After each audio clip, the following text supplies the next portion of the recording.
Welcome to 7 Days of English Channel. Let me tell you how this all started.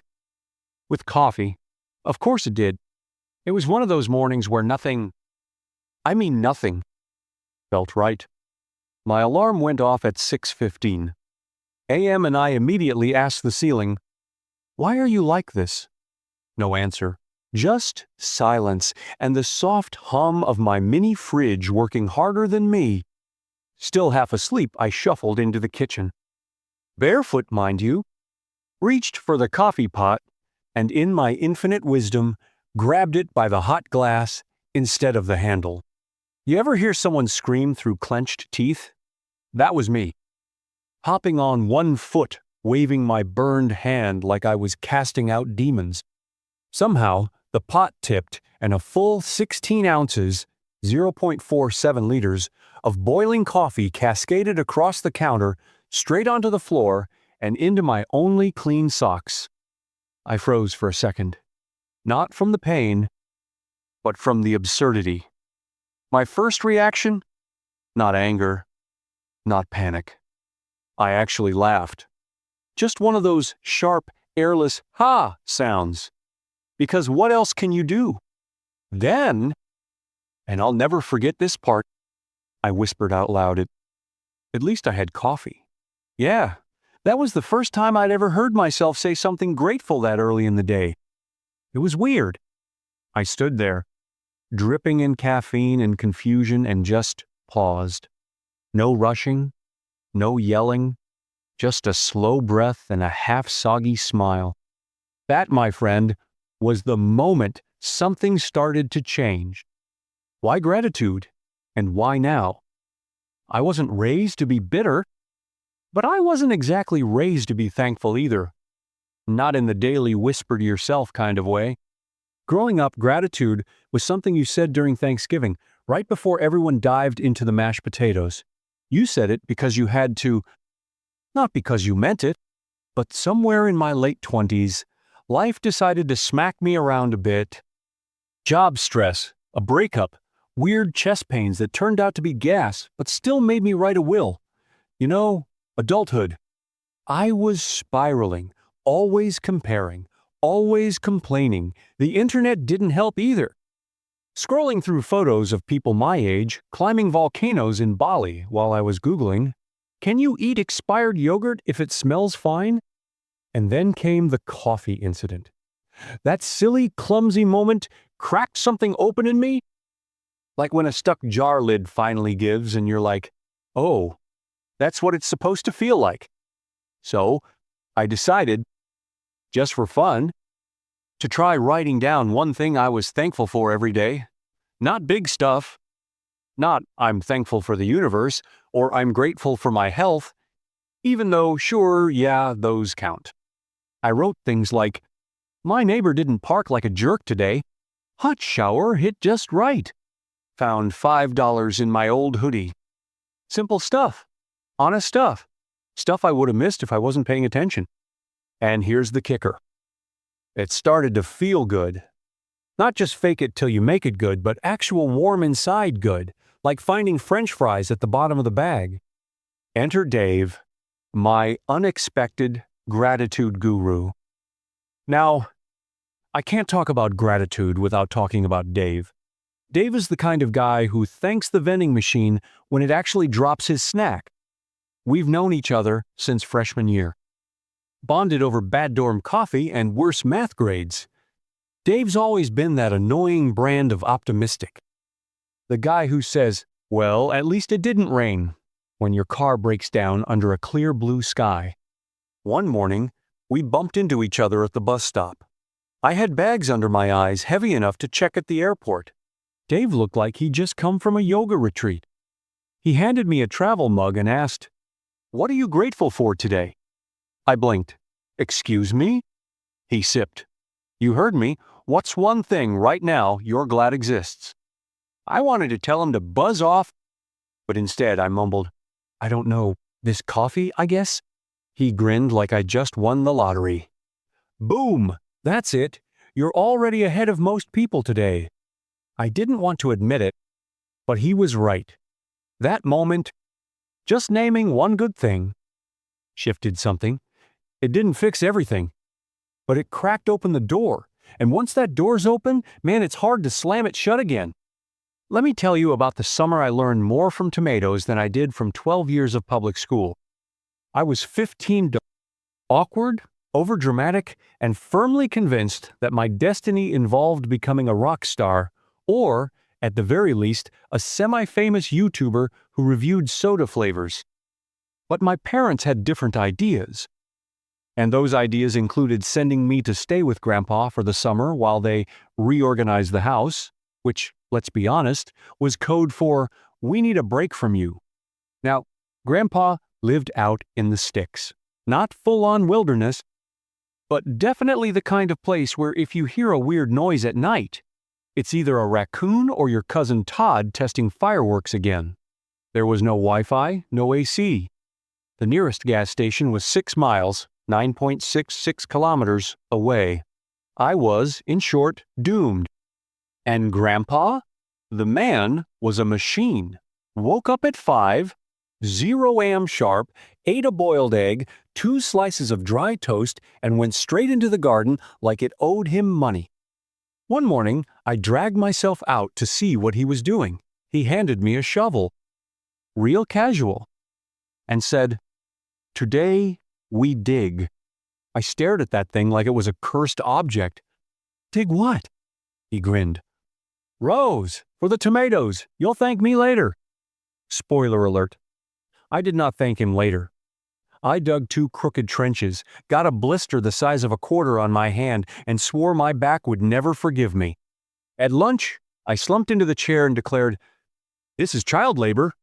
Grandpa just nodded and passed the butter. From dirt to dinner table. But here's the thing. Something shifted around week 2.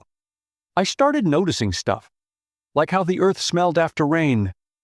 Kind of sweet, like wet tea leaves. Or how the tomato plants actually seemed to lean toward the sun like they wanted to grow. One morning I caught Grandpa whispering to a squash plant. I asked if he was losing it, and he looked me dead in the eye and said, "You grow better when someone believes in you. That includes vegetables." And suddenly, it made sense. By midsummer, I was watering plants without being told. I learned how to pluck cucumbers without bruising them.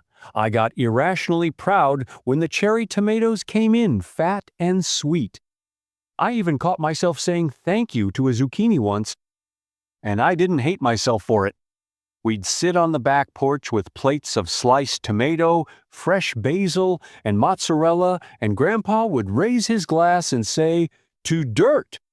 The best teacher I ever had. And honestly, he wasn't wrong. It was never just about the plants. What I didn't get until later, like years later, was that Grandpa wasn't just teaching me about gardening. He was teaching me how to pay attention, to show up, to notice the small wins, to thank the world for showing up for me too. He taught me that gratitude isn't just about being polite. It's about being awake, about realizing that life hands you little miracles every day.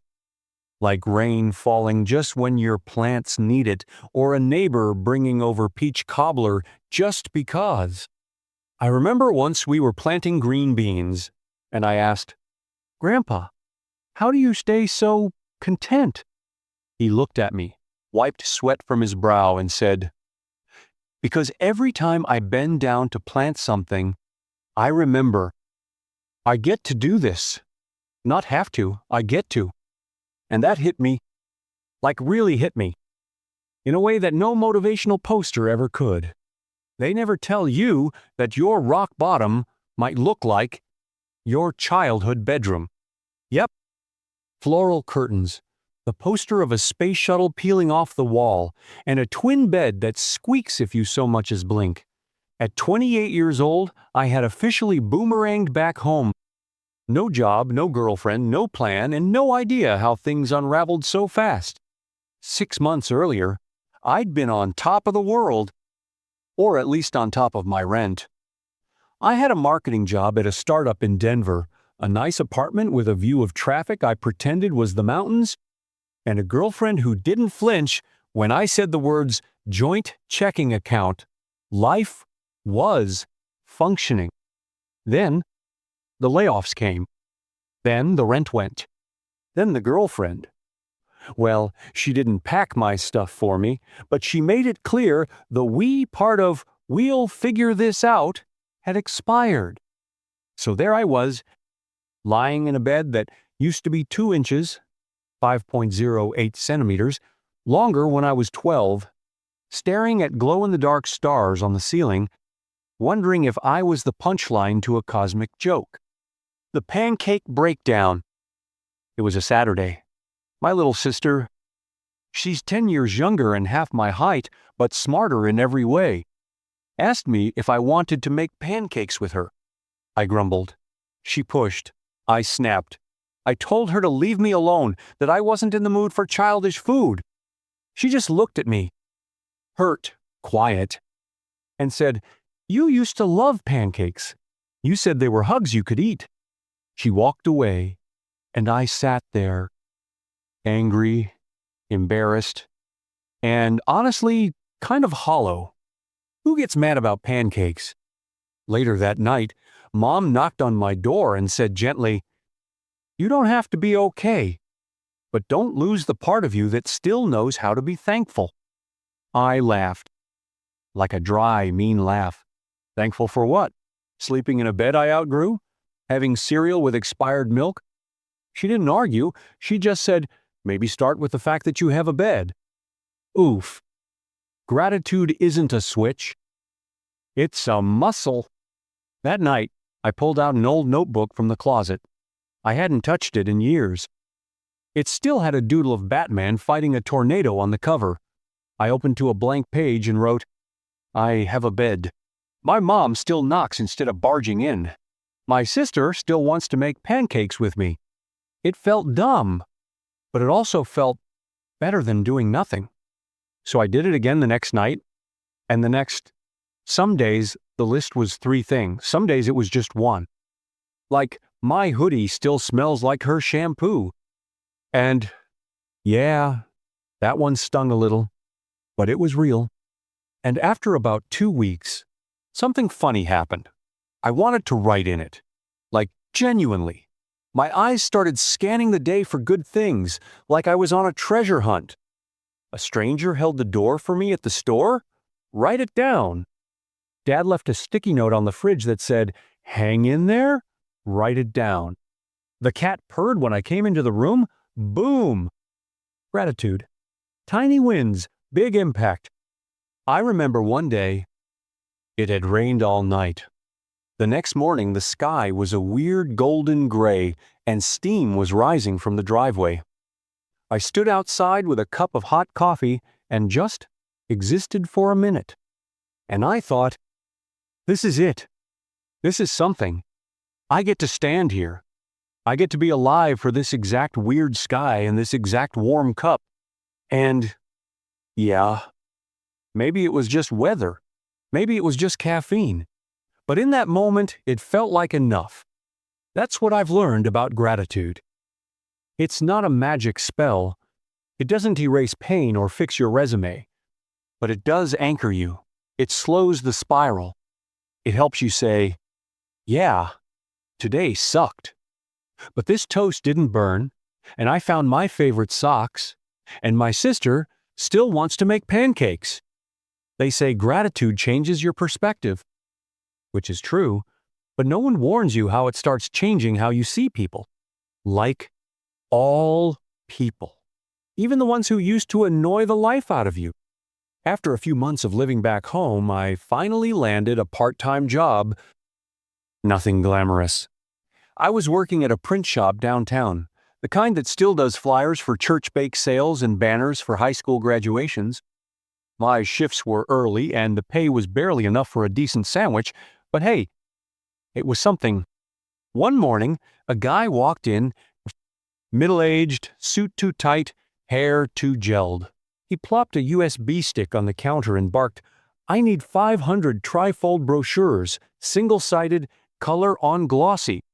No hello, no please, just full Karen mode. Except with khakis. I used to hate guys like that. The ones who treat service workers like furniture. But that day, something in me paused.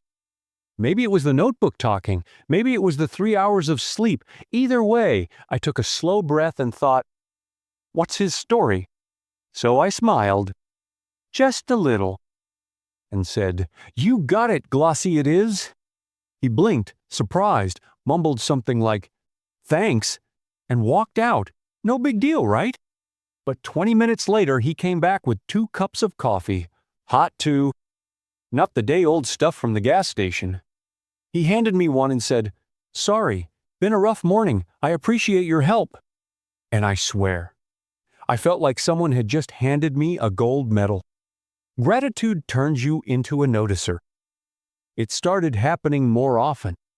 I noticed the janitor who cleaned the shop floors every Thursday, the way he always whistled the same tune. I started bringing him a donut.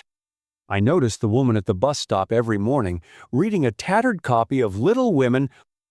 I asked her about her favorite character, and we ended up talking for 15 minutes about Joe March and feminism.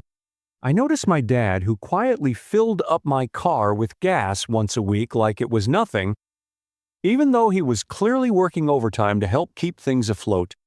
Gratitude didn't just help me see the good in the world, it helped me see the people doing it. And once you start seeing people, like really seeing them, it gets hard to stay bitter. The grocery line lesson. One Friday evening, I was at the store buying exactly 4 things: a frozen pizza, toothpaste, a candle that smelled like fresh linen, and 1 single banana.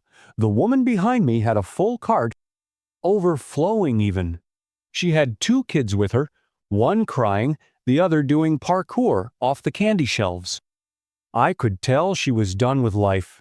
Her eyes were tired, her ponytail was lopsided, and when the clerk asked if she found everything okay, she just nodded without looking up. So when I stepped aside and said, "Go ahead, you've got more important groceries than my sad candle and a fruit," she blinked like she didn't understand the language I was speaking. Then she smiled. And I mean really smiled. That moment stuck with me. Because gratitude isn't just personal, it's contagious. It spreads like peanut butter on warm toast, if you let it. Noticing is the first step. It's not about being fake nice. I'm not out here hugging strangers and handing out sunflowers on the sidewalk. But man, when you make a habit of noticing the good, you start creating it. You start becoming the kind of person other people are thankful for. And let me tell you, that hits different. I still had plenty of stuff to be stressed about. I was still broke, still living at home, still nursing a heart that didn't quite know how to beat without her yet. But I wasn't drowning in it anymore. I had a notebook full of proof that life still had good in it, and that I wasn't just surviving it. I was participating in it.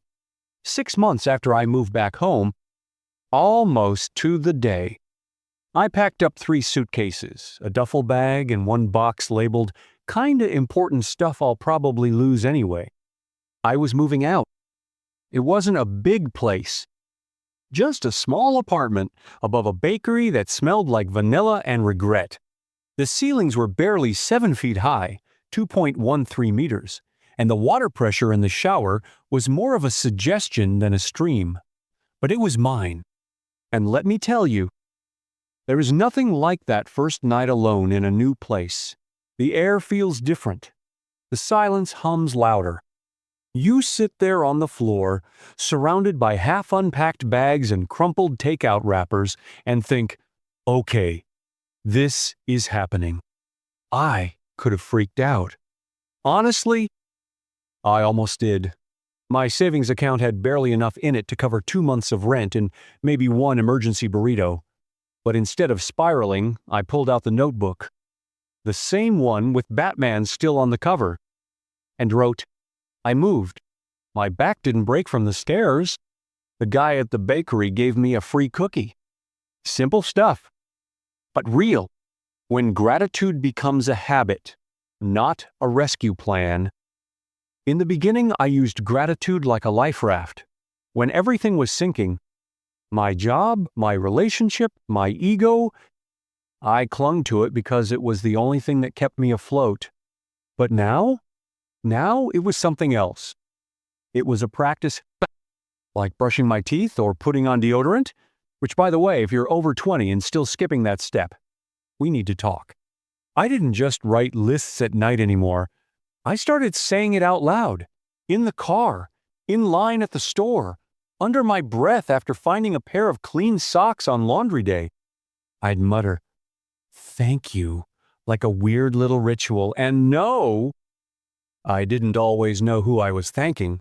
The sky, my past self, the universe, no clue. Didn't matter. It just felt good. The gratitude spiral. In a good way.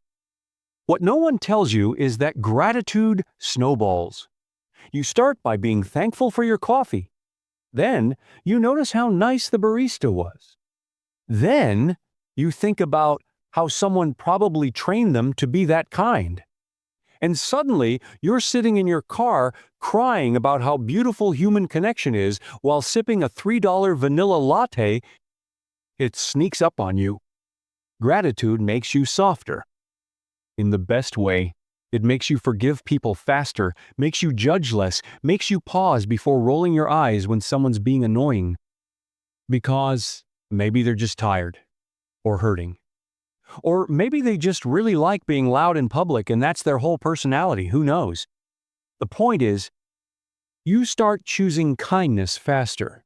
Because you see more, you notice more, and you realize life's too short to stay mad about slow walkers at the grocery store. New beginnings, old habits. The job I found wasn't glamorous. A junior copywriter at a local agency that mostly did billboards for furniture stores and retirement communities. But I was writing again. I had coworkers who made me laugh. I had a boss who said, "Thank you" every day. And meant it. One Friday after work, I walked home a full 2 miles, 3.22 kilometers, with aching feet and a half-eaten sandwich in my backpack. The sky was that golden kind of pink you only get in the fall. Leaves crunched under my boots. A dog barked in the distance like it had just discovered it had a voice. And I said out loud, to no one, "Man, thank you for this stupid, beautiful walk." Yeah, people stared. Whatever. I just smiled and kept walking. You ever get a text from someone you haven't talked to in years and just stare at it, wondering if they meant to send it to you? That's how it happened. It was a random Thursday, middle of a workday, and my phone buzzed. The name that popped up made me blink. Ellie. Yep, that Ellie. The one who used to split pancakes with me on Sundays. The one who once knew every weird scar on my body and the story behind each one. The one who left. Her message just said, "Hey, weird question. Do you still have that Batman notebook?" I sat there for a full minute. Then I replied, "Wow, I do. Why?" She said, "I was just thinking about that time you told me it helped you feel sane. I've been having some rough days, and I remembered it." Now, here's the thing. The me from a few years ago? I would have gotten bitter. I would have played it cool, acted like I'd moved on completely, maybe sent a passive-aggressive emoji. But instead, without overthinking, I just typed, "It saved my life more than once. I'll send you a photo of the page that helped me most." You don't realize you've grown until it's tested.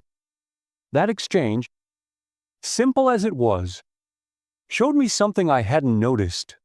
I wasn't carrying that old pain around anymore. The sting had faded. And in its place, space. Space to help someone else. Space to give gratitude, not just hoard it like it might run out. So I flipped open the notebook, now ragged, coffee-stained, and still taped together in the middle. And I snapped a photo of the page that read, "The people who leave sometimes teach you more than the ones who stay. I don't need closure when I have clarity. Love can hurt and still be worth it." I hit send. Ellie replied with a heart emoji.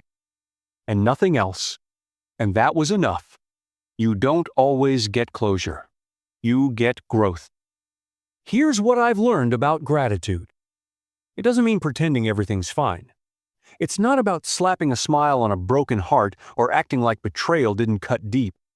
It's about saying, yeah, that hurt, but I learned something. And that matters too. Sometimes the gift isn't in the person, it's in the part of you they helped uncover.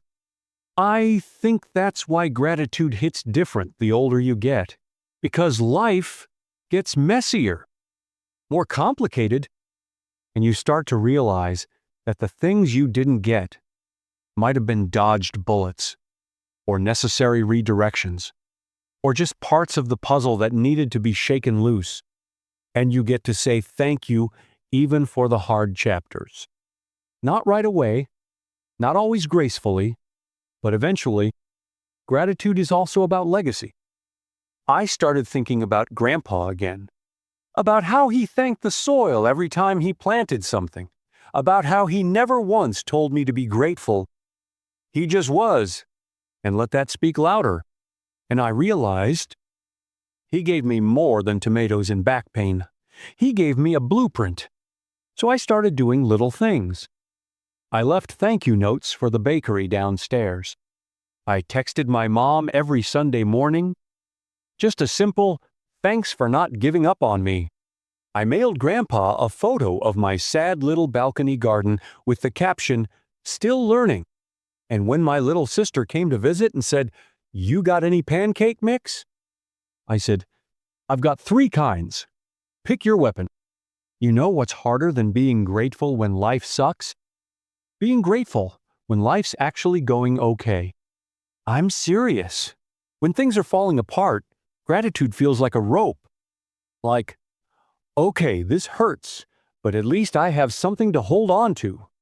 But when things start going smooth again, when the bills are paid, your socks match, and you've got a fridge full of actual food and not just mustard and regret, that's when it gets sneaky. Because you start thinking you earned it all, that the world's finally giving you what you deserve. You stop noticing the good stuff because now it's just normal. I caught myself doing this a few months ago. Work was great. I got promoted. My apartment didn't smell like burnt toast anymore. Even the plants on my balcony, 3 succulents and 1 cocky basil, were thriving. And for a while, I forgot to be thankful. Comfort is a lullaby. Comfort can lull you to sleep. You start drifting through days like you're on autopilot. Wake up, check email, drink coffee, write copy, eat lunch, scroll phone. Repeat. You stop seeing people again. You forget to smile at strangers. You roll your eyes at small delays instead of laughing them off. One Tuesday, I was walking home, earbuds in, thinking about dinner, and I nearly walked straight past a guy in a wheelchair stuck at the edge of the curb. He was half laughing, half struggling, trying to wiggle his front wheels back on the sidewalk. I paused, pulled out one earbud, asked if he needed help. He said, I would love that, man. We laughed about how uneven the sidewalks are, how they feel like an obstacle course for no reason. I helped him up the ramp, and we ended up talking for 5 minutes about comic books and New York bagels. His name was Rich. As I walked away, I realized I hadn't done anything huge. I didn't save the day, I just noticed. I paid attention, and it felt like waking up again. The notebook returns in a new form. That night, I opened a fresh journal. I still had the old Batman one, but it was packed with memories. I wanted something new. So I wrote, Rich at the curb, warm baguette smell from the bakery, basil plant still alive. Shocker. And just like that, I was back. Gratitude isn't just for crisis mode, it's a way of staying awake, of reminding yourself that even when life is stable, when you're not falling apart, the good stuff still deserves to be named. Living out loud. I started doing more little things again. I complimented people's socks. I tipped extra when someone remembered my name. I texted old friends just to say, "Hey, I'm glad we met." And you know what? It made the good times feel richer. Like I wasn't just cruising through success, I was participating in it, sharing it. Because what good is joy if you hoard it like canned beans in a bunker? Gratitude, real, active, daily gratitude, turns your life from a checklist into a conversation. You stop thinking, "What do I get?" and start asking, "What can I give back?" Even if it's just a smile, a kind word, a joke so bad it makes someone groan laugh in the hallway. So here we are, full circle. I still spill coffee sometimes. I still complain about Mondays. I still forget to water the basil until it looks like a haunted stick. But something's different now. I don't live for big breakthroughs anymore. I live for the small stuff. The eye contact with a stranger, the clean pair of socks on laundry day, the unexpected message from someone who still remembers that you love pancakes with too much syrup. I've learned that cultivating gratitude isn't some grand gesture. It's not posting quotes on Instagram or pretending you're chill while your car's on fire. It's way simpler than that. It's saying, "Thank you," out loud, in a whisper, or even just in your head, for the things you once took for granted. Who this is for. This story? It's not for people who have it all figured out. It's for the ones who cry in the car but still show up to work. For the ones whose dreams didn't pan out but still cheer for others. For the ones who are just trying quietly, awkwardly, and sometimes while holding a broken coffee mug. It's for you. If you've ever felt like your life was stuck in neutral, like you're floating instead of moving forward. If you've ever said, "What's the point?"